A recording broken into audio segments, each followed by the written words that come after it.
الحمد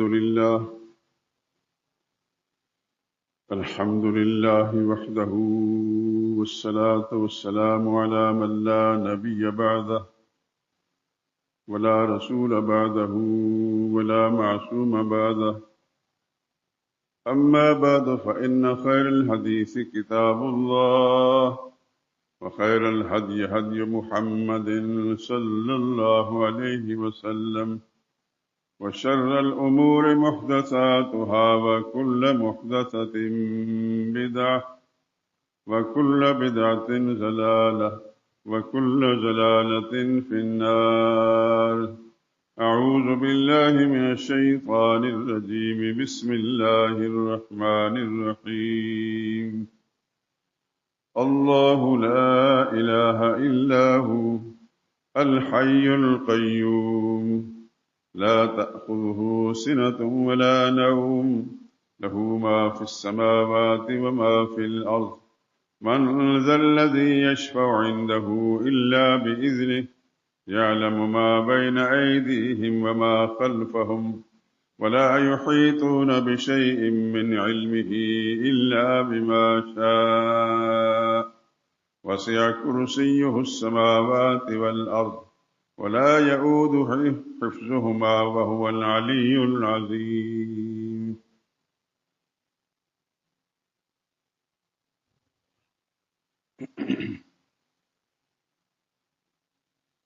اللہ ہی الہ ہے اور کوئی الہ نہیں، وہ زندہ ہے، دائمی زندگی کا مالک ہے، سارے جہان کو تھامنے والا ہے، نہ اسے اونگ آتی ہے اور نہ نیند، اسی کا ہے جو کچھ آسمانوں میں اور جو کچھ زمین میں ہے۔ کون ہے جو اس کے ہاں سفارش کر سکے کسی کی اس کی اجازت کے بغیر؟ وہ جانتا ہے جو کچھ ان کے سامنے ہے، جو کچھ پیچھے ہو چکا، اور وہ سارے مل کر بھی اللہ کے علم کا احاطہ نہیں کر سکتے، جتنا وہ چاہتا ہے دیتا ہے۔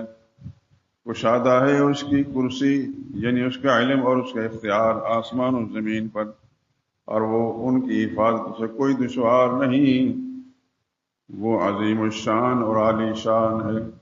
سبحان ربک رب العزت عما یصفون، وسلام علی المرسلین، والحمد للہ رب العالمین۔ درود پاک پڑھ لیں۔ اللهم صل على محمد وعلى آل محمد كما صليت على إبراهيم وعلى آل إبراهيم إنك حميد مجيد. اللهم بارك على محمد وعلى آل محمد كما باركت على إبراهيم وعلى آل إبراهيم إنك حميد مجيد.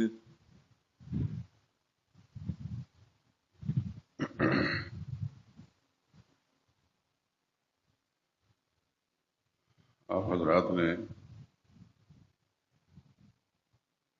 ملکی اخبارات، رسائل و جرائد دیکھے ہوں گے۔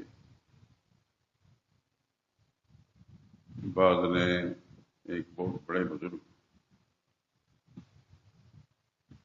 سیدنا شیخ عبدالقادر جیلانی رحمۃ اللہ تعالی علیہ، ان کا تذکرہ کیا ہے، لیکن اس کا عنوان کرنا غوث العظم۔ غوث العظم یعنی سب سے بڑا فریاد رس۔ اعظم، اکبر، یہ لفظ مبالغے کے ہیں، جیسا ہم کہتے ہیں اللہ اکبر، اللہ سب سے بڑا ہے۔ تو غوث کا معنی ہوتا ہے فریاد رس، فریادیں پوری کرنے والا، اور اعظم کا معنی سب سے بڑا فریاد رس۔ یہ ایک قسم کا انڈائریکٹ اللہ تعالیٰ کی صفت کا اطلاق ہے حضرت شیخ عبدالقادر جیلانی رحمۃ اللہ تعالیٰ کی ذات پر۔ ابھی آپ سنیں گے انشاءاللہ، اور آئندہ بھی، کہ ہمارا عقیدہ اور ایمان یہ ہے کہ صحابہ کے بعد جتنے بڑے بڑے اولیاء اللہ گزرے ہیں، ائمہ دین کو، فقہا کو چھوڑ کر، جتنے کبار اولیاء اللہ گزرے ہیں ان میں سے شیخ عبد القادر جیلانی رحمۃ اللہ تعالیٰ کا ایک بڑا مقام ہو سکتا ہے آئندہ جمعے پر اگر میں زندہ رہا تو میں قدیم زمانے میں لکھی جانے والی کتابوں کے کچھ حوالے کتاب سامنے رکھ کر پیش کروں، لیکن اتنی واضح نشین فرما لیجیے کہ میرا عقیدہ اور میرے سب ساتھیوں کا عقیدہ یہی ہے کہ شیخ عبد القادر جیلانی رحمۃ اللہ تعالیٰ نے بہت بڑے اللہ کے ولی تھے، لیکن غوث نہیں تھے، یعنی فریادوں کو پوری کرنے والے، فریادوں کو حل کرنے والے نہیں تھے، کیونکہ وہ صفت صرف اللہ تعالیٰ کی ہے۔ میں یہ فرق اپنے احباب کو، آپ حضرات کو سمجھانا چاہتا ہوں کہ سب کچھ کرنے اور ماننے کے باوجود بھی ہم اللہ کی صفات میں ان کو شریک نہیں مانتے۔ یہاں چلتے ہوئے ایک بات میں کہہ دوں کہ آپ کے لاہور شہر میں ایک بزرگ مدفون ہیں، حضرت علی حجویری رحمۃ اللہ تعالی علیہ، جس کو لوگ داتا کہتے ہیں اور ان پڑھ جاہل لوگ داتا کی نگری، لاہور شہر کو داتا کی نگری کہتے تھے، لیکن یہ بات تو معروف ہے کہ داتا داتا، یہ میں بتا دوں کہ داتا صرف اللہ ہے، اللہ کے سوا کوئی اور نہیں۔ یہ داتا جس زبان کا لفظ ہے، ہندو کے ہاں یہ ایک معروف مشہور زبان ہے،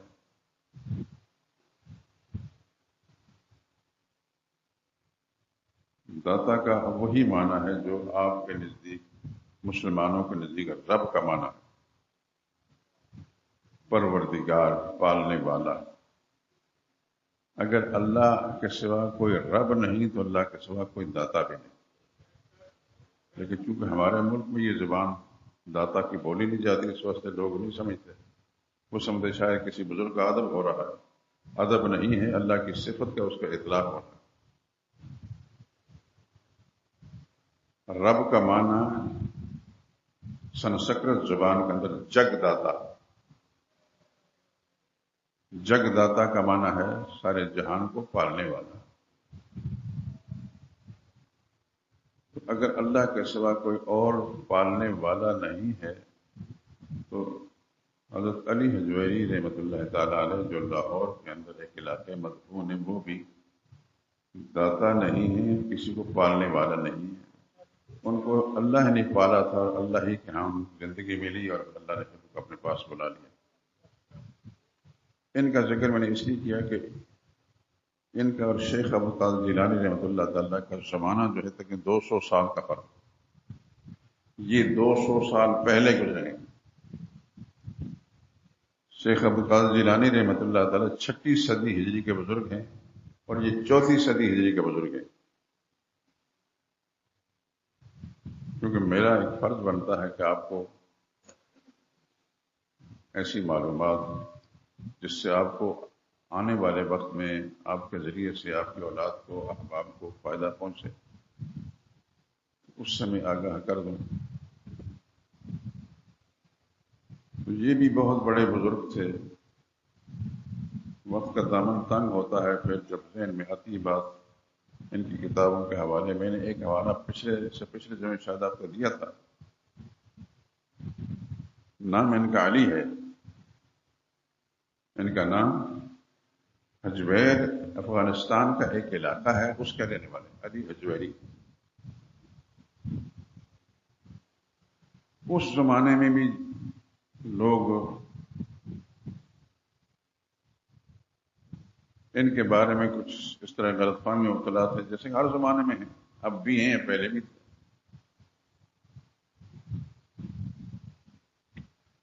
تو ان کی اس بزرگی اور تقوی طہارت کی بنا پر ان کو لوگ گنج بخش بھی کہتے ہیں، جیسے آپ کے ہاں، آپ کے پاس لاہور کے اندر، بلکہ پنجاب میں داتا گنج بخش۔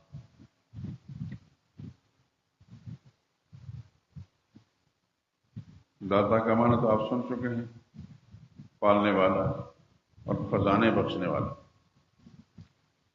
ان کی ایک کتاب ہے، کئی کتابیں ان کی ہیں، لیکن کتاب میں لکھا ہے اے علی،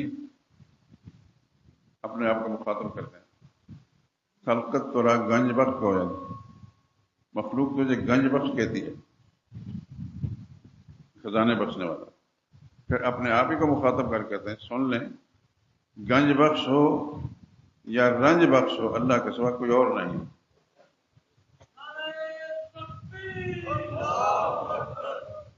اللہ کے نیک بندے تھے، اللہ کے ولی تھے، اس واسطے انہوں نے سچ کہا۔ اللہ کی کروڑوں نعمتیں نازل ان پر،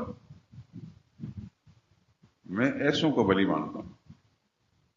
کئی دفعہ میں آپ حضرات سے گزارش کر چکا ہوں، مجھ پر بہت سارے لوگ الزام لگاتے ہیں یہ بزرگوں کا منکر ہے۔ میں بزرگوں کا منکر نہیں، بزرگ جو بزرگ ہیں ان کے منکر پر میں لعنت بھیجتا ہوں۔ یہ اللہ کے نیک بندے تھے، ہر زمانے کے نیک بندوں کو میں مانتا ہوں، ان کی بزرگی کو مانتا ہوں۔ تو یہ اس چھوٹی سی کتاب میں فارسی زبان میں لکھی ہے۔ بریلویوں کے ہاں وہ کتاب چھپ چکی، ان کو پتہ نہیں تھا کہ اس کتاب میں ہم خود اپنے پاؤں پراڑے مار رہے ہیں، ورنہ شاید وہ چھاپتے۔ میں کوشش کروں گا اگر میری زندگی رہی، مل گئی کتاب تو میں اس کو چھاپوں انشاءاللہ۔ دعا کریں تاکہ اس سے آپ حضرات کو اور مسلمانوں کو فائدہ پہنچے۔ تو مخاطب کر کے اپنے آپ کہتے اے علی، خلقت تورا گنج بخش ہو جاتے، خدا کی مخلوق تجھے گنج بخش کہتی ہے۔ پھر فرماتا ہے گنج بخش ہو یا رنج بخش، گنج بخش ہو یا رنج بخش، اللہ کے سوا کوئی اور نہیں ہے۔ خزانے دینے والا ہو یا تکلیفیں دینے والا، اللہ کے سوا کوئی اور نہیں۔ پھر آگے آخری جملہ یہ کہتے ہیں کہ اگر تو نے اپنے آپ کو ایک برنج بخش بھی سمجھا، برنج چاول کے ایک دانے میں کہتے ہیں، تو خدا کی پکڑ سے بچانے والا کوئی نہیں۔ یہ ہیں اللہ کے ولی، یہ اللہ کے نیک بندے، خدا کی کروڑوں نعمتیں نازل پر۔ ہم ٹھگوں کو نہیں مانتے، بزرگوں کو مانتے ہیں۔ میں جب شروع میں آیا تھا تب بھی مجھ پر یہی الزام نہیں کہتے تو تہمت کہہ لیں لگتا رہا۔ میں خاموشی اختیار کرتا رہا، اور میں وقتاً فوقتاً احباب کو آگاہ کرتا تھا کہ میں بزرگوں کو مانتا ہوں۔ ٹھگوں کو بزرگ نہیں مانتا، لیکن اللہ کے نیک بندوں کو مانتا ہوں، اور اللہ کا نیک بندہ ہی مانتا ہوں، اور اللہ سے دعا کرتا ہوں اللہ ان کے نقش قدم پر ہمیں چلنے کی توفیق دے۔ فخر میں نے ضمناً کا تذکرہ اس لیے کر دیا کہ شیخ عبدالقادر جیلانی رحمۃ اللہ تعالیٰ علیہ وہ ان کے 200 سال بعد گزرے۔ وہ حنبلی تھے، جانتے ہیں نا حنبلی؟ امام احمد بن حنبل رحمۃ اللہ تعالیٰ علیہ کے جو مقلد ہوتے ہیں ان کو حنبلی کہا جاتا ہے۔ جیسے کہ میں اور آپ، ہم میں اکثریت امام ابو حنیفہ رحمۃ اللہ تعالیٰ کے مقلد حنفی کہلاتے ہیں۔ اس زمانے میں جو لوگ اللہ کے نیک بندے امام ابو حنیفہ رحمۃ اللہ کے علاوہ کسی اور بزرگ کے مقلد رہیں، اسی بزرگ کی طرح منسوب ہوئے، جیسا کہ حضرت شیخ عبدالقادر جیلانی کی بات میں کر رہا ہوں کہ یہ حنبلی تھے، لیکن بڑے اللہ کے ولی تھے۔ اللہ اکبر۔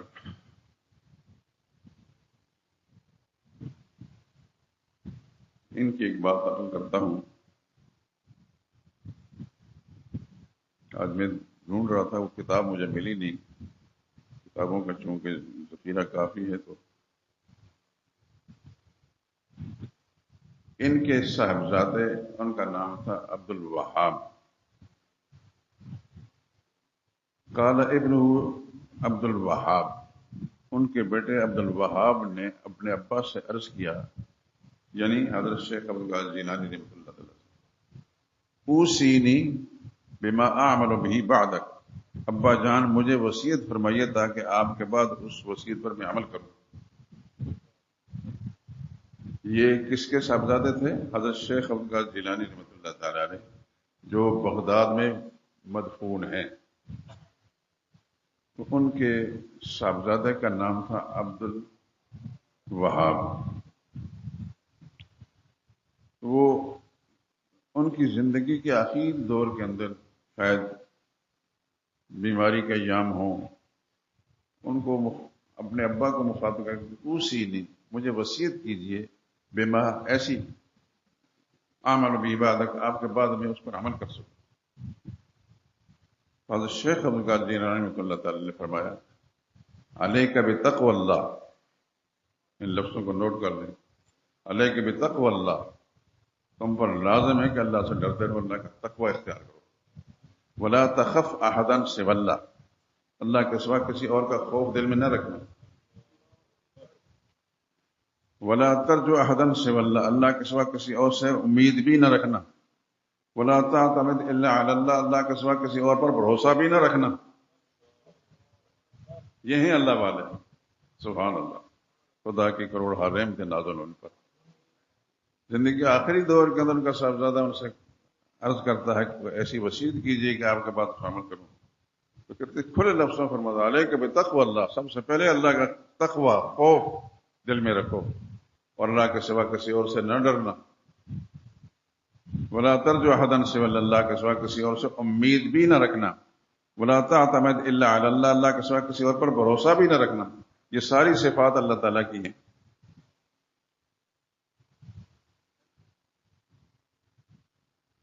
اللہ اکبر۔ اور پھر آخر کے اندر ایک جملہ فرماتے ہیں، آپ بھی اس کو نوٹ کر لیں، خدا کرے کہ آپ کے دل کی تختی پر لکھی جائے۔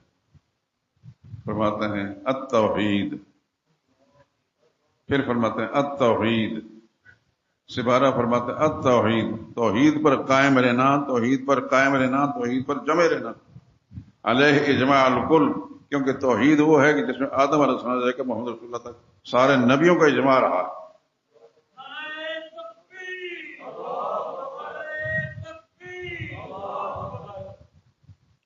میں نے ضمناً اس کے ذکر کر دیا کہ جہالت کے مارے ہوئے پاکستان کے بہت سارے لکھاری، ان میں مولوی بھی ہوں گے، میں تو نہیں کہتا کہ مولوی ہوں، صاحب علم آدمی ایسی بات نہیں کرتا، لیکن اگر اردو لکھ سکتا ہے تو اپنا نام لوگوں سے متعارف کرانے کے لیے کسی اخبار کے ساتھ رابطہ کر کے کر سکتا ہے۔ آج کے اخباروں میں آپ نے بھی دیکھا ہوگا، حضرت شیخ عبد القادر جیلانی رحمۃ اللہ کا تذکرہ اول پھول ہی ہے، تفصیلات میں نہیں جانا چاہتا، لیکن ان کا نام غوث اعظم۔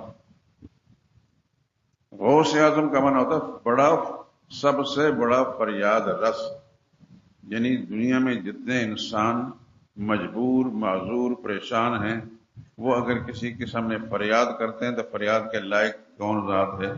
شیخ عبد القادر جیلانی۔ وہ ان کا عقیدہ یہ ہے، وہ غوث اعظم۔ حضرت شیخ عبد القادر جیلانی رحمۃ اللہ علیہ اپنے آپ کو غوث اعظم نہ سمجھتے تھے، نہ اس زمانے کے مسلمان ایسا کہتے تھے، یہ بعد کی جہالت ہے۔ اور ہمارے اس دور کے اندر، ہم سے بھی کچھ پہلے، اس بر صغیر کے اندر ہندو مسلمان جو اکٹھے تھے تو ہندوؤں کے بہت سارے اثرات مسلمانوں کے اندر آئے، من جملہ ان میں سے یہ بھی ہیں۔ آپ حضرات میں سے جو بزرگ بھی پرانے ہیں، ہندوستان سے تشریف لائے ہیں یا ہندوستان آتے جاتے رہتے ہیں، ان کو زیادہ پتہ ہوگا۔ ایک دفعہ میں بھی گیا ہندوستان، اور یہ بھی برکت تھی دارالعلوم دیوبند کی، اس کے 100 سالہ پروگرام میں پوری دنیا کے مسلمان آئے تھے، تو ہم پاکستان سے بھی کوئی 1.5-2 لاکھ آدمی گئے تھے، علماء۔ جامعہ اشرفیہ کے اندر سب لوگوں نے اپنے پاسپورٹ سے منگرائے تھے، ہمیں بھی پتہ چلا تھا، ہم نے بھی کوشش کر لی۔ یہ 1980 کی بات ہے۔ اللہ کا کرم ہوا، اللہ کی مہربانی ہوئی، دارالعلوم کی برکت سے اللہ نے ہمیں دارالعلوم میں پہنچا دیا۔ بڑی تفصیلات پھر کسی موقع کروں گا۔ بہت بڑا اجتماع تھا یہ ہمارے رائے گنج کے اندر جو سالانہ اجتماع ہوتا ہے، اس سے کئی گنا بڑا اجتماع، کہ پوری دنیا کے مسلمان تھے نا۔ ایک لطیفے کی بات آپ کے سامنے کرتا ہوں۔ یہاں سے ہم جب گئے تو میرے ساتھ یہاں سے چودھری عبدالحکیم صاحب جواری منتظمہ کے صدر تھے، اچھے انسان تھے، خدا علی کی رحمت کرے۔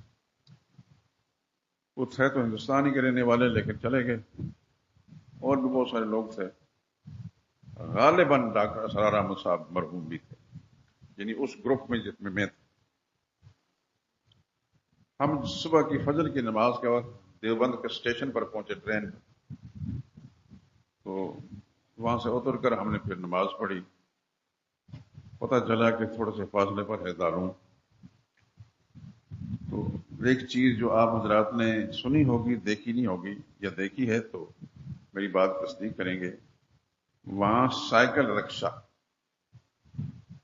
دیکھا ہوگا آپ نے، ایک آدمی سائیکل چلا رہا ہے تو پیچھے مطلب رکشہ کی طرح سیٹیں بنائی ہوئی ہیں۔ اس سائیکل رکشے پر ہم خیر دارالعلوم پہنچے۔ تو صبح کے وقت ابھی پروگرام شروع نہیں ہوا تھا، تو باہر کی دنیا کے آنے والے مہمان بھی نہیں آئے تھے، شاید ہم سب سے پہلے پہنچے تھے، تھکے ہوئے تھے ساری رات کے، سارا دن اور ساری رات کے تھکے ہوئے تھے۔ وہاں جب پہنچے تو دارالعلوم کا بڑا مین گیٹ سے اندر کی طرف ہوئے تو دائیں بائیں دیکھا تو بڑے کمرے خالی پڑے ہیں، چارپائیاں بھی خالی پڑی ہیں، کیونکہ آنے والے مہمانوں کو انہیں ٹھہرانا تو تھا۔ سب کے سب مہمان مدعو نہیں ہوتے، لیکن بہرحال پھر ہم نے اپنی تھکاوٹ کو ختم کرنے کے لیے ایک کمرہ مین گیٹ سے فاصلے پر پکڑ لیا اور ان کی چارپائیوں پر اپنا سامان رکھ کر تو لیٹ گئے۔ کوئی 10 بجے کے لگ بھگ وہاں دارالعلوم دیوبند کے جو بڑے طالب علم تھے، جن کی ڈیوٹیاں تھیں کہ مہمانوں کو ٹھہرانا ہے تم نے، اور ان کو بتایا گیا تھا کہ فلاں علاقے کے مہمان فلاں کمرے میں، فلاں کمرے میں، فلاں کمرے میں، انہوں نے دیکھا کہ ہم لیٹے ہوئے ہیں اور پاکستانی، وہ آ کر کھڑے ہو کر کہنے ان کو تو ہم نے ٹھہرایا نہیں، یہ کون لوگ ہیں؟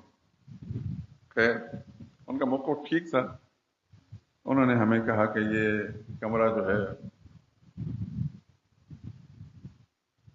اس جگہ کا نام میرے ذہن سے اتر گیا، لیکن بہرحال ایک دن ایک رات کا سفر ہے ہندوستان کے کسی علاقے نہیں، اس سے بھی آگے کی۔ تو خیر کہنے لگے یہ ان کا، یہ تو میں نے کہا بھائی ہم تو پاکستان سے آئے ہیں۔ میں نے سمجھا کہ ہم نے بڑی بات کر لی۔ حیدرآباد یا جو علاقہ بھی انہوں نے ذکر کیا وہ تو ہندوستان کے اندر ہے، میں تو دوسرے ملک سے ہے، پاکستان سے۔ تو وہ ہنس کر کہنے لگے یہ پاکستان، یہ چند میل کے فاصلے پر ہے، اور وہ جہاں سے آنے والے لوگوں کے لیے جگہ بنائی گئی ہے وہ کئی میل بلکہ کئی دن کا سفر، دن رات کا سفر۔ تب مجھے پتا چلا کہ ہندوستان کتنا بڑا ہے۔ خیر میں نے کہا کچھ بھی کریں جی آپ، ہم تو آ کر بیٹھ گئے ہیں، ہم نہیں اٹھیں گے یہاں سے۔ مجھے یہ چودھری عبدالحکیم صاحب اور جتنے ساتھی بھی تھے، ڈاکٹر صاحب مرحوم بھی، کہ آپ ہی نہیں بولنا ہے بھائی۔ میں نے کہا ٹھیک ہے، میں آپ کی ترجمانی کروں گا۔ میں نے کہا جی ہم تو آ کر لیٹ گئے ہیں، تھکے ہارے ہیں، دوسرے ملک کے ہیں، اگر آپ کو پسند نہیں تو ایسا کریں کہ آپ ہمارا سامان اٹھا کر باہر پھینک دیں، اسی طریقے ہم نکل سکتے ہیں۔ اچھا انہوں نے کہا کہ ایسی گفتگو کرنے والے ہمارے ہندوستان میں تو شاید نہیں، ہم پاکستانی تھے ایسے بدلحاظ۔ خیر میں نے کہا کہ ہمارا سامان اٹھا کر پھینک دیں تو پھر چلے جائیں گے۔ وہ کافی دیر تک دیکھتے رہے، پھر اٹھ کے چلے گئے، خدا ان کا بھلا کرے۔ ہمارا سامان نہیں پھینکا، ہم بغیر اجازت کے ان کمروں کے اندر رہے۔ باقی بڑی دنیا آ رہی تھی، اتنی کہ آپ اندازہ نہیں کر سکتے۔ تو دارالعلوم دیوبند کی کیونکہ ایک دینی ادارہ تھا، اس وقت تو 150 سال گزر چکے ہیں اس کو، اور پوری دنیا کے اندر اس کے فیض یافتہ لوگ موجود ہیں۔ جہاں جہاں بھی میں گیا ملک سے باہر میں نے دیکھا ہے اس دارالعلوم کے کیا فیض ہیں۔ تو بات یہ کر رہا تھا کہ دارالعلوم کی برکت سے ہم نے ہندوستان بھی دیکھا، پھر میں دہلی بھی گیا، 8 دن دہلی رہے، نیا دہلی، پرانا دہلی، دارالعلوم۔ دہلی کی مسجد کا میں نے ذکر تو کیا آپ کو کہ مغرب کی نماز میں ہم پہنچے تو مغرب کافی سیڑھیاں اس کی بلند ہیں، ہمارے بادشاہی مسجد مقابلے میں کافی اونچی ہے۔ دیکھا تو وہاں نماز کی جگہ نہیں ہے۔ دل میں خیال آیا کہ شاید کوئی جلسہ ہو گیا، ہمارے یہاں کوئی جلسہ ہو تو مسجدیں بھری ہوتی۔ وہ ایک نمازی نماز پڑھ کر جوتے پہننے لگا تو میں نے کہا یہاں کوئی جلسہ تھا؟ وہ ہندوستانی تھا، اس نے بڑے روکھے سے لہجے میں کہا کون سا جلسہ؟ میں نے کہا یہ ہمیں نماز کی جگہ نہیں ملی، کافی دیر تک انتظار کرتے رہے۔ پھر کہنے لگے یہ جلسہ ہر روز یہاں ہوتا ہے. تب مجھے پتہ چلا کہ الحمدللہ ہندوستان کے اندر مسلمان اپنے ایمان پر پختہ ہیں. دلی کی جامع مسجد گو بادشاہی مسجد مقابلے میں وسعت اتنے نہیں ہیں، لیکن بہرحال جامع مسجد ہے.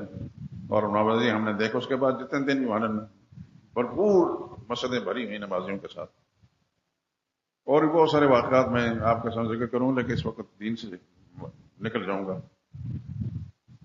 تو بہت کچھ ہم نے دیکھا میرے دوستوں، لیکن مسلمانوں کے اندر پختگی دیکھی. میں سہارنپور بھی گیا اور دوسرے علاقوں کے اندر پختگی دیکھی. اللہ سے دعا کریں کہ اللہ ہمارے اندر بھی پختگی پیدا کر دے، اللہ ہمارے اندر بھی پختگی پیدا کر دے اور ہماری نسلوں کو بھی ہدایت دے دے، ہمارے حکمرانوں کو خدا ہدایت دے. خیر، بات یہ کر رہا تھا کہ ہندوستان میں دہلی کے جب ہم گئے تو ایک مندر دیکھنے کے، برلا مندر اسے کہتے ہیں، بہت بڑا. برلا ایک ہندو سیٹ ہے، اس کے لیے نام پر بنایا گیا. تو اس کے اندر میں نے دیکھا کہ انہوں نے جو بت رکھے ہوئے تھے مردوں کے اور عورتوں کے، بڑے خوبصورت بنا سجا کر بت بنائے گئے، اور ان کی 6 ٹانگیں اور 8 ہاتھ، اس طرح کی شکلیں. خیر تھوڑی دیر کے ہم پھر وہاں سے نکل گئے. دہلی کے اندر ہم ایک گردوارے میں گئے، اصل کیونکہ معلومات حاصل کرنا تھا. تو گردوارے کے اندر اس کے دروازے پر جب پہنچے تو ایک سکھ جو ہے پائپ لے کر جو آنے والوں آدمی کو پیر دھو رہا تھا. ہمارے جوتے دھوائے وہاں رکھ کر آؤ. ہم نے چونکہ گردوارہ دیکھنا تھا، سوچتے حکم کی تعمیل. پھر ہماری جرابیں بھی اتروائیں اور ہمارے پیر بھی دھوئے. پھر ہم اوپر گئے، اوپر چڑھ کے دیکھا تو ایک سکھ بیٹھ کر گرنتھ پڑھ رہا تھا. ہمیں کچھ سمجھ نہ آئی، کافی دیر تک بیٹھے رہے.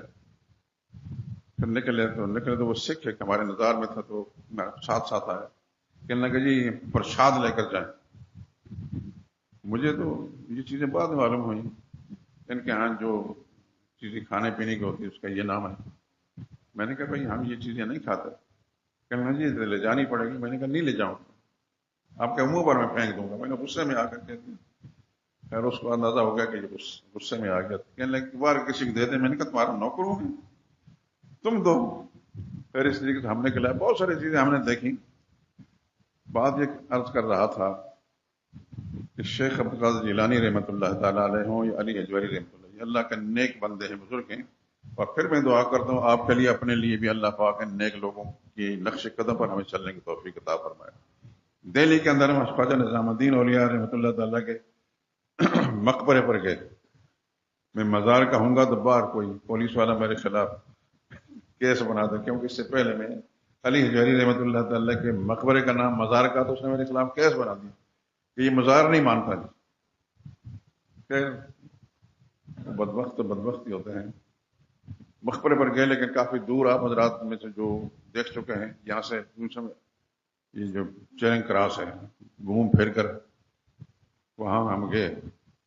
لیکن ایک چیز جو زیادہ تکلیف دہ تھی کہ اس سڑک پر، چھوٹی چھوٹی سڑک تھی گلیوں میں، جگہ جگہ پیر بیٹھے ہوئے،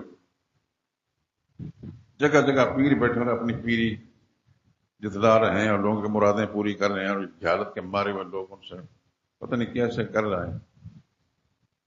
شاہ ولی اللہ رحمۃ اللہ تعالیٰ کا مقبرہ دیکھا ہم نے، ان کے صاحبزادوں کا دیکھا. دہلی کے اندر بہت کچھ ہم نے دیکھا، لیکن اس میں کوئی شک نہیں کہ اللہ والوں نے، خصوصاً دارالعلوم دیوبند کے جتنے بزرگ ہیں، انہوں نے بڑی محنت کی. خدا کی قسم کھا کر کہتا ہوں انہوں نے بڑی محنت کی. آج اگر ہم پاکستان کے اندر ریگل چوک کے اندر مسجد شہداء بنا کر بیٹھے ہیں نا، تو یہ میرے باپ دادا کی محنت نہیں تھی، ان دارالعلوم دیوبند والوں کی محنت تھی، جس کی وجہ سے یہاں دین پہنچا ہے. پھر مسلمانوں کو فائدہ پہنچ رہا ہے، اور انشاءاللہ یہ مسجد قائم رہے گی، فائدہ پہنچتا رہے گا. اللہ تعالیٰ سے دعا کریں کہ اللہ تعالیٰ ہمارے عقیدوں کی اصلاح فرما دیں، قائم دائم رکھیں، ہماری نسلوں کو ہدایت پر رکھیں. بات شکریہ مہربانی. بات ہو رہی تھی شیخ عبد القادر جیلانی رحمۃ اللہ تعالیٰ کہ آج کی تاریخ میں چونکہ ان کے نام پر لوگوں نے مضامین لکھے ہیں، تو میں نے اس حوالے سے حضرت شیخ قادر جیلانی کا تھوڑا تعارف بھی کرا دی اور ان کے صاحبزادے کی وصیت ان کو جو کی تھی وہ بھی آپ کو سنا دی. اس سے آپ کو اندازہ ہو جائے گا کہ یہ اللہ کے نیک بندے جو ہیں کیسے گزرے ہیں، انہوں نے اپنی اولادوں کو کیسی تربیت کی ہے. اللہ سے دعا کریں کہ ہمیں بھی اپنی نسلوں کو، اپنی اولادوں کو، ہمیں نسلوں کو ہدایت پر رکھنے اور ان کو دین پر قائم رکھنے کی توفیق عطا فرمائے.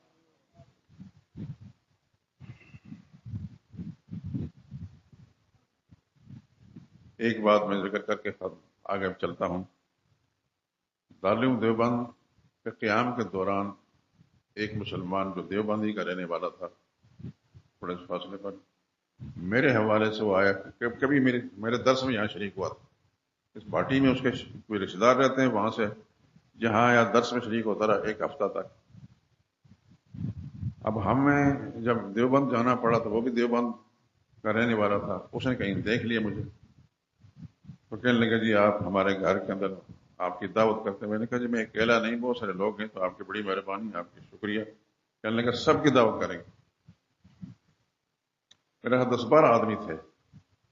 مولانا عبدالقادر آزاد مرحوم بھی غالباً تھے، بادشاہی مسجد والے، لیکن سب کے لے جانے کا سبب میں ہی تھا. جو چیز میں آپ کو نقل کرتا ہوں اس قصے کو، وہ بات یہ ہے کہ میں معذرت کو، وہ آدمی کہنے لگا معذرت کے ساتھ آپ سے ایک سوال پوچھتا ہوں، آپ اپنے پاکستان کی بقا کے لیے سورہ یاسین روزانہ پڑھتے ہیں؟ اس آدمی نے پوچھا. سچی بات ہے، ہم تو حیران ہو گئے. میں تو الحمدللہ سورہ یاسین پڑھتا ہوں، لیکن اس زمانے میں یہ سوچ نہیں تھی کہ پاکستان کی بقا کے لیے، اپنے ایمان کی سلامتی کے لیے یہ سب کچھ کرتے تھے. پاکستان ہے تو ہم بھی ہیں. سب حیران ہو کر پوچھنے کہنے لگا جی 1971 میں انڈیا پاکستان کی جو جنگ ہوئی تھی، یہ بات میں ٹھیک کہہ رہا ہوں؟ انڈیا نے حملہ کیا تھا، کوٹ لکھپت ریلوے اسٹیشن کو تباہ برباد کر دیا تھا بم مار. اس طریقے سے بالائی علاقے کے اندر بم پھینکے تھے. تو ہم یعنی انڈیا کے مسلمان کہتے ہیں ہم پاکستان کی بقا کے لیے اس وقت سے گھروں کے اندر دعائیں بھی مانگ رہے ہیں اور سورہ یاسین ہی پڑھتے ہیں. ہم سے یہ پوچھا کہ آپ کے ہاں ایسا ہوتا ہے اپنے پاکستان کی بقا کے لیے؟ ہم تو سب کے سب حیران رہ گئے. جب جھوٹ تو نہیں بول سکتے، نہیں ہم تو ایسا نہیں کرتے. بڑے بڑے علماء بھی تھے لیکن کسی نے غلط بیانی نہیں کی. تو بڑے حیران ہوئے کہ ہم انڈیا میں رہ کر بھی آپ کے پاکستان کی بقا کے لیے دعائیں مانگتے ہیں اور اللہ کا قرآن پڑھتے ہیں، اور آپ اپنے ملک کے اندر بھی اپنے ملک کی بقا کے لیے کچھ نہیں کرتے. بڑی شرمندگی ہمیں سچی بات ہے. یہ بات آپ کو میں نے سنانی تھی کہ انڈیا میں رہنے والے بہت سے مسلمان پاکستان کے لیے سلامتی کی دعائیں مانگتے ہیں، یا اللہ اس ملک کو سلامت رکھے. حالانکہ وہ یہاں نہیں ہے، آنے والے زمانے میں ان کے آنے کا کوئی امکان ہے یا نہیں ہے اس کا کچھ پتہ نہیں، لیکن یہ وہاں رہ کر بھی ہندوؤں کی بہت ساری سخت باتیں سن کر بھی پاکستان کے خلاف ان کے خلاف، لیکن سب کچھ کرنے کے باوجود پاکستان کے دعائیں مانگتے ہیں. میرے دوستوں ایک آخر میں مشورہ دیتا ہوں، قرآن کریم کی یقیناً تلاوت کرتے ہوں گے. آپ نہیں کرتے تو پھر درخواست کرتا ہوں ہاتھ جوڑ کر کے قرآن کریم کی تلاوت کریں جتنی بھی کر سکتے ہیں، لیکن اس تلاوت کے ساتھ سورہ یاسین پڑھیں. نبی کریم صلی اللہ علیہ وسلم کا ایک فرمان ہے کہ جو صبح کو سورہ یاسین پڑھتا ہے قضیت ہوائے جلوس کی، اللہ ساری حاجتیں پوری فرما دیتا ہے. ہم میں سے کون ہے جس کی حاجتیں نہیں؟ تو یہ اللہ کا کلام ہے اور اللہ کا پاک پیغمبر کی بات پر ہمیں یقین تو کرنا ہی پڑتا ہے. نبی پر ایمان ہے تو نبی کی بات پر بھی. تو قرآن کریم کی تلاوت کریں جس حد تک بھی خدا توفیق دیتا. سورہ یاسین کی تلاوت کریں. حضور کا فرمان ہے قضیت ہوائے جو، اللہ اس کی سارے دن کی حاجتیں پوری کر دیتے ہیں. تو ہم میں سے ہر ایک کو کوئی نہ کوئی ضرورت ہوتی ہے، حاجت ہوتی ہے. آپ سے میں درخواست کرتا ہوں کہ قرآن کریم کی تلاوت کو معمول بنائیں. اس کا اس دنیا میں فائدہ تو خیر ہوگا ہی انشاءاللہ، لیکن جب آنکھیں بند ہونے لگیں گی پھر خوب فائدہ ہوگا. اللہ کے پاک نبی کی صلی اللہ علیہ وسلم ہدایت پر عمل کرنا لازمی ہے کہ ہمارے دنیوی حوائج کے ساتھ ساتھ ایمان کی سلامتی آخری زندگی کی جو ادوار ہیں اس کے اندر بھی اللہ تعالیٰ حاجتیں پوری فرمائیں گے۔ میں نے وہ بات ان سے کر دی کہ انہوں نے کہا ہمارے گھروں کے اندر سورہ یاسین بھی پڑھی جاتی ہے اور پاکستان کی سلامتی کی دعائیں کی جاتی ہیں۔ آپ حضرات اپنے آپ کو بہتر جانتے ہیں کہ آپ روزانہ پاکستان کی سلامتی کے لیے کتنی دعائیں کرتے ہیں اور کتنی سورہ یاسین پڑھتے ہیں۔ اللہ پاک ہماری ان کمزوریوں کو دور فرما دے۔ تو میں نے حضرت شیخ عبدالقادر جیلانی رحمۃ اللہ تعالی علیہ کا تذکرہ کیا کہ ان کو غوث اعظم کہا جاتا ہے۔ کیا کہتے ہیں؟ غوث اعظم۔ کیا معنی ہے اس کا؟ سب سے بڑا فریاد رس، سب سے بڑا فریادوں کو حل کرنے والا، پورا کرنے والا۔ اس سلسلے میں نے پھر ایک نظم بھی پڑھ لی تھی، لیکن اس کے پس منظر بیان کرنے کے بعد پڑھوں گا۔ بہتر ہوگا کہ اس نظم کو بھی آپ سن لیں۔ اس نظم کا عنوان ہے غوث اعظم۔ ہمارا فقط ہے خدا غوث اعظم، ہمارا فقط ہے خدا غوث اعظم، نہیں کوئی جس کے سوا غوث اعظم۔ جھکیں جس کے دربار پر جن و انسان، وہ خلاق ارض و سما غوث اعظم۔ خدا کے سوا کون فریاد رس ہے، وہی ہے سمیع الدعا غوث اعظم۔ جو ہر وقت سنتا ہے سب کی دعائیں، وہی سب کا حاجت روا غوث اعظم۔ جو معبود ہے انبیاء اولیاء کا، جو معبود ہے انبیاء اولیاء کا، وہ مسجود شاہ و گدا غوث اعظم۔ رگے زندگی سے جو نزدیک تر ہے، رگے زندگی سے جو نزدیک تر ہے، وہ بے مثل سب کا خدا غوث اعظم۔ نہیں ہے جو محتاج ہرگز کسی کا، نہیں ہے جو محتاج ہرگز کسی کا، وہ محتاج کا آسرا غوث اعظم۔ مسلمان سمجھتا نہیں ہے کسی کو کبھی بھی خدا کے سوا غوث اعظم۔ مسلمان سمجھتا نہیں ہے کسی کو کبھی بھی خدا کے سوا غوث اعظم۔ مناسب نہیں ہم کہیں غیر حق کو، مناسب نہیں ہم کہیں غیر حق کو، مدد کے لیے آؤ یا غوث اعظم۔ خدا غوث اعظم ہے، خدا غوث اعظم ہے سب کا بلا شک، خدا ہی کو اپنا بنا غوث اعظم۔ خدا ہی مددگار ہے ہر کسی کا، وہی دافع ہے ہر بلا غوث اعظم۔ مسائب میں بس اس خدا کو پکارو، وہ غفار جرم و خطا غوث اعظم۔ خدا ہی کا فرمان ہے جاری جہاں میں، وہ مختار روز جزا غوث اعظم۔ جو سب کے سفینے کنارے لگائے، جو سب کے سفینے کنارے لگائے، وہی سب کا مشکل کشا غوث اعظم۔ ظہور اس خدا سے مدد مانگیے گا۔ یہ ظہور ایک عالم دارالعلوم دیوبند، دارالعلوم تعلیم قرآن راول پنڈی میں حضرت شیخ قرآن کے مدرسے کے استاد تھے،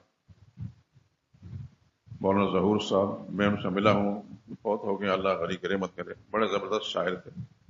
ظہور اس خدا سے مدد مانگیے گا، نہیں کوئی جس کے سوا غوث اعظم۔ ہمارا فقط ہے خدا غوث اعظم، نہیں کوئی جس کے سوا غوث اعظم۔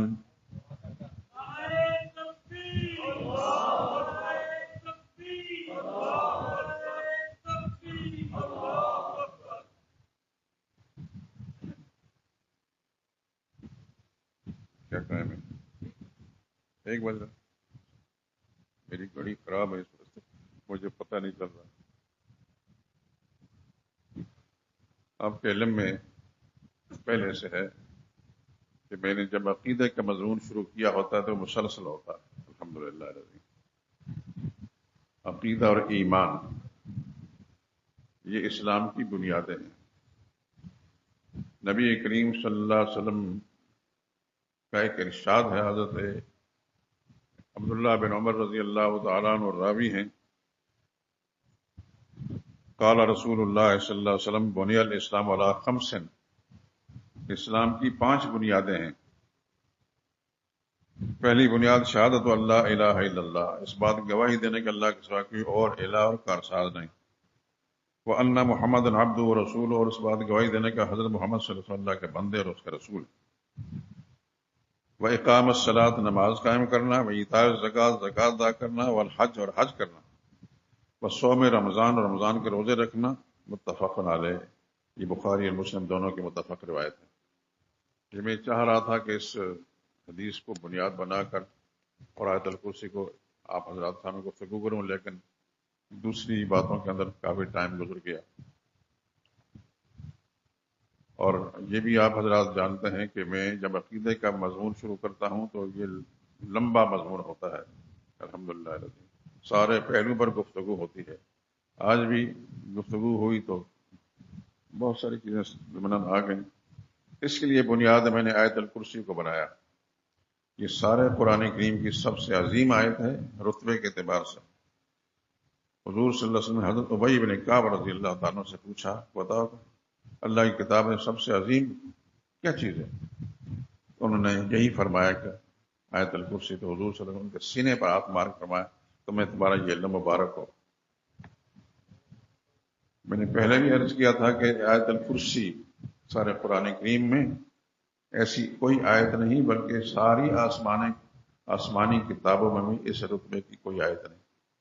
آیت ایک ہے، اس میں ایک مضمون ہے اللہ لا الہ الا ہو، باقی ساری اس کی دلیلیں۔ اللہ ہی الہ ہے اور کوئی الہ نہیں۔ خدا کرے کہ لفظ الہ کا معنی آپ حضرات کے دل و دماغ میں پیوست ہو جائے تو پھر انشاءاللہ آپ ہر جگہ کے اندر لفظ الہ کی تشریح و تفصیل بیان فرمائیں گے۔ اللہ ہی الہ ہے اور کوئی الہ نہیں، یہ وہی ہے جو آپ کلمے کے اندر پڑھتے بھی ہیں، کلمے میں پڑھاتے بھی ہیں، اور قرآن حکیم کے اندر سینکڑوں جگہوں کے اندر لفظ الہ آیا ہے، اور ہر جگہ یہ بتایا گیا ہے کہ الہ کسے کہتے ہیں۔ میں نے حوالے کے طور پر ایک دفعہ سورہ نمل کی ایک آیت آپ حضرات کو بیان کی تھی۔ 20واں پارہ شروع ہوتا ہے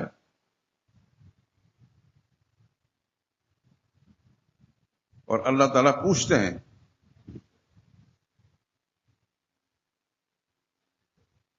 یقیناً آپ حضرات نے تلاوت کی ہوگی، کرتے ہوں گے، اللہ تعالیٰ نے سوال پوچھا ہے۔ 20واں پارہ بالکل شروع ہے، گھر جا کر کوئی ترجمہ جو آسانی سے سمجھ سکتے ہیں اس کو غور سے پڑھنا۔ امن خلق السماوات والارض وانزل لكم من السماء ماء فانبتنا به حدائق ذات بهجة ما كان لكم ان تنبتوا شجرها۔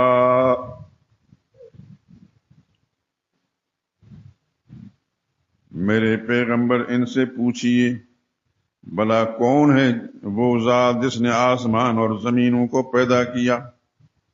یہ سوالات ہیں۔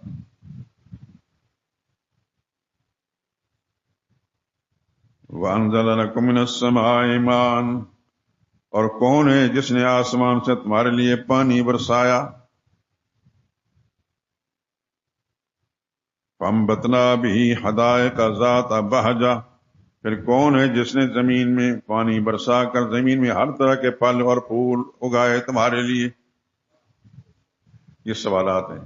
پہلی آیت میں یہ سوال ہے، ما کان لکم ان تنبتوا شجرہا، تمہارے لیے ممکن نہیں تھا کہ تم اس کی ایک کونپل بھی پیدا کر سکتے۔ جب یہ بات مان لی تو یہ جواب دو، اِلٰہٌ مع اللہ، بتاؤ اللہ کے سوا کوئی اور الہ ہے؟ یہ وہی الہ ہے جو آیت الکرسی کے اندر جو کلمے میں ہے۔ میں اس الہ کا معنی سمجھا رہا ہوں کہ قرآن کریم کے اندر جہاں جہاں بھی استعمال ہوا تو اس کے پس منظر میں کیا ہے؟ اِلٰہٌ مع اللہ، وہ لوگوں بتاؤ اللہ کے سوا کوئی اور الہ ہو سکتا ہے؟ یعنی اللہ کے سوا اور کوئی ایسا ہے جو زمین کو بنانے والا ہو، آسمانوں کو بنانے والا ہو، بارش برسانے والا ہو، زمین میں ہر طرح کے پھل پھول اگانے والا ہو؟ جب تم مانتے ہو کہ اللہ کے سوا کوئی اور ایسا نہیں تو پھر مان لو کہ اللہ کے سوا کوئی اور الہ نہیں۔ امن جعل الارض قرارا وجعل خلالها انہارا وجعل لها رواسي وجعل بين البحرين حاجزا، بھلا کس نے زمین کو قرارگاہ بنایا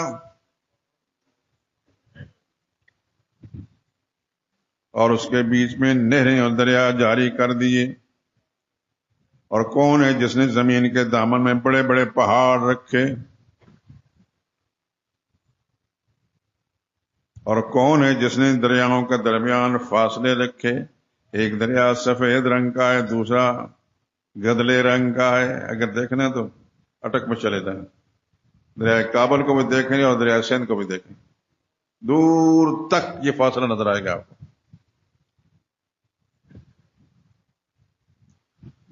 جب تم سمجھتے ہو کہ اللہ کے سوا کوئی اور ایسا نہیں جو زمین کو قرار اور سکون بخشنے والا ہے۔ زمین ہلتی تھی، یہ آپ کے علم میں ہے، زمین کو سکون بخش دیا۔ آج بھی اگر زلزلہ ہوتا چند منٹ کے لیے انسان بد حواس ہو جاتا ہے، حواس ختم ہو جاتے ہیں انسان کا۔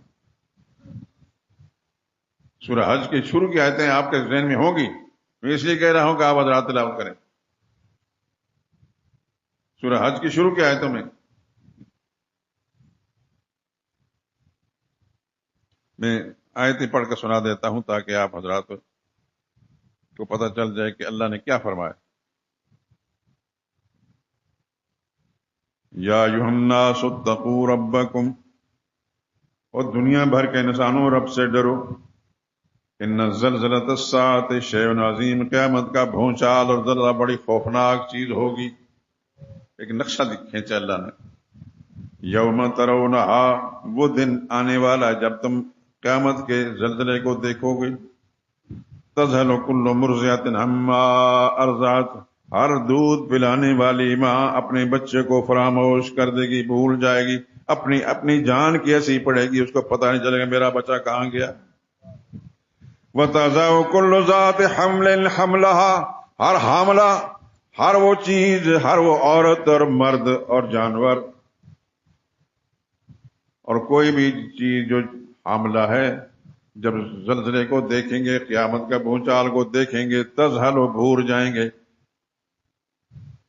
تضع کل ذات حمل حملها، وہ گھبراہٹ کے مارے اپنے حمل کو گرا دیں گے۔ اس قدر خوف ہوگا کہ وہ حاملہ چیز جو بھی ہوگی اپنے حمل کو گرا دیں گے۔ وَتَرَى النَّاسَ سُكَارَىٰ، اللہ فرماتے ہیں میرے نبی تم دیکھو گے لوگ مدہوش، دیوان اور پاگلوں کی طرح پھر رہے ہیں، کسی کو ہوش نہیں۔ وَمَا هُمْ بِسُكَارَىٰ، دیوانے نہیں ہوں گے، وَلَٰكِنَّ عَذَابَ اللَّهِ شَدِيدٌ، اللہ کے عذاب کی علامتیں ہوں گی جو ان کو دیکھ کر گھبرا جائیں گے، ہوش حواس کھو لیں گے۔ آج اگر ذرا 4-5 منٹ کے لیے زلزلہ آتا ہے تو ہمارے حواس خراب ہو جاتے ہیں۔ دوستو، قیامت کا زلزلہ جس کے اللہ نے فرمایا بڑا شیء عظیم، بڑی عظیم خوفناک چیز ہے، اس کا کیا حال ہوگا۔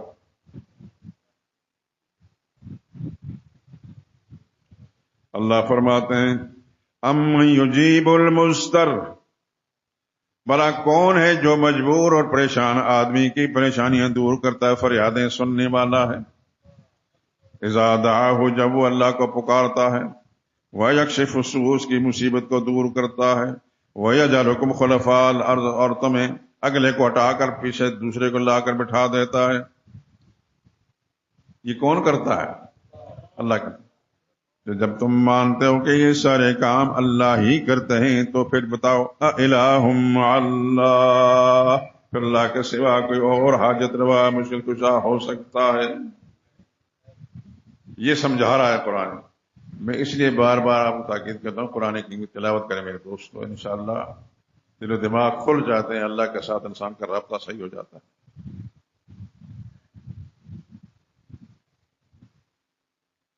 امن یہدیکم فی ظلمات البر، بھلا کون ہے جو اندھیروں کے اندر تمہیں راستے دکھاتا ہے، والبحر، سمندروں کے اندر راستے دکھاتا ہے، ومن یرسل الریاح بشرا بین یدی رحمتہ، بارش برسانے سے پہلے ٹھنڈی ٹھنڈی ہوائیں کون چلاتا ہے؟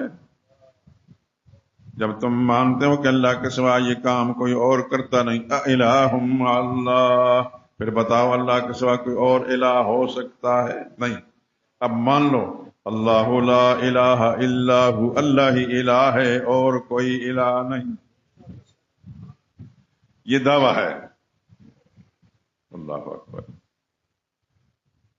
میں نے ابھی حضور صلی اللہ علیہ وسلم کے فرمان سنا تھا کہ صحابی سے پوچھا تو انہوں نے بتایا کہ یا رسول اللہ آیت الکرسی بڑی آیت ہے. حضور نے ان کے سینے پر ہاتھ مار کر ہاتھوں میں یہ علم مبارک ہو کہ واقعتاً ایسی کوئی آیت نہیں خالق قرآن کی. یہ دعویٰ ہے.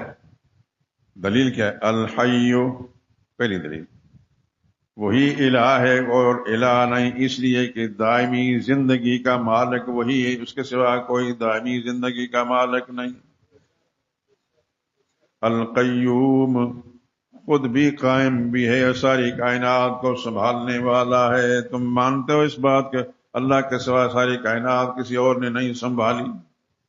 یہ دلیلیں ہیں. جب حی بھی وہ ہے، دائمی زندگی کا مالک وہ ہے، اس پر موت نہیں، ساری دنیا کو سنبھالنے والا ہے، تو معلوم ہے کہ اللہ ہی الہ ہے اور کوئی الہ نہیں. لا تأخذہ سنۃ، اس کو اونگ بھی نہیں آتی. دنیا کا کون انسان ہے جس کو اونگ نہ آتی ہو؟ ایک حدیث سنا دیتا ہوں، آج یہ اچانک میری نظر سے گزری ہے. غزوہ خیبر سے رسول اللہ صلی اللہ علیہ وسلم واپس تشریف لائے، رات کے وقت سفر، صحابہ کرام بھی تھے. راستے میں چل چل کر سفر کی صعوبتوں سے اتنے تھک گئے کہ رسول اللہ صلی اللہ علیہ وسلم نے ایک جگہ پڑاؤ کیا اور حضرت بلال کو یہ حکم دیا کہ ہم ذرا تھوڑا یہ صحابہ آرام کرتے ہیں، میں بھی آرام کرتا ہوں، تم نے صبح کی نماز کا جو وقت ہے اس کو نوٹ کرنا ہے، اس وقت تم سب کو جگانا. اللہ اکبر. حضرت بلال نے حضور کے حکم کی تعمیل کی، ایک سامان کے ساتھ ٹیک لگا کر بیٹھ کے تھکے وہ بھی تھے، تھوڑی دیر کے بعد ان کو بھی نیند آ گئی. اللہ اکبر، اللہ اکبر. اچانک سب سوئے رہے، صبح سورج نکل آیا، سب سے پہلے سورج چہرے پر پڑا تو رسول اللہ صلی اللہ علیہ وسلم کی آنکھ کھلی. تو نبی کریم صلی اللہ علیہ وسلم نے حضرت بلال سے پوچھا، بلال تمہیں تو ڈیوٹی لگائی تھی؟ انہوں نے کہا یا رسول اللہ، جس خدا نے آپ کو سلا دیا اس نے مجھے بھی سلا دیا. سبحان اللہ، سبحان اللہ. رسول اللہ صلی اللہ علیہ وسلم فوراً صحابہ کرام کو حکم دیا یہاں سے نکلو اور آگے چل کر نماز قضا کرتے. میں یہ حدیث کیوں سنائی کہ دائمی زندگی کا مالک بھی اللہ ہے اور جس کو اونگ بھی نہیں آتی اور نیند بھی نہیں آتی، اور وہ ذات صرف پروردگار عالم کی ہے. لا تأخذہ سنۃ ولا نوم. امام الانبیاء صلی اللہ علیہ وسلم بڑی شان والے ہیں، بڑے رتبے والے ہیں، لیکن اونگ ان کو بھی آ گئی اور نیند ان کو بھی آ گئی، اور نیند کے سب سے فجر کی نماز بھی رہ گئی. قرآن یہ بتا رہا ہے ساری طاقتوں اور قدرتوں کا مالک صرف اللہ ہے، اللہ کا سوا کوئی اور نہیں. ٹائم ہو گیا. جتنی دیر تک آپ حضرات نے سنا، اللہ آپ کو جزائے خیر دے. زندگی نے کیا وفا کی تو انشاءاللہ آئندہ آپ کے ساتھ اس موضوع پر گفتگو ہوگی. سبحانک اللہم و بحمدک لا الہ الا انت.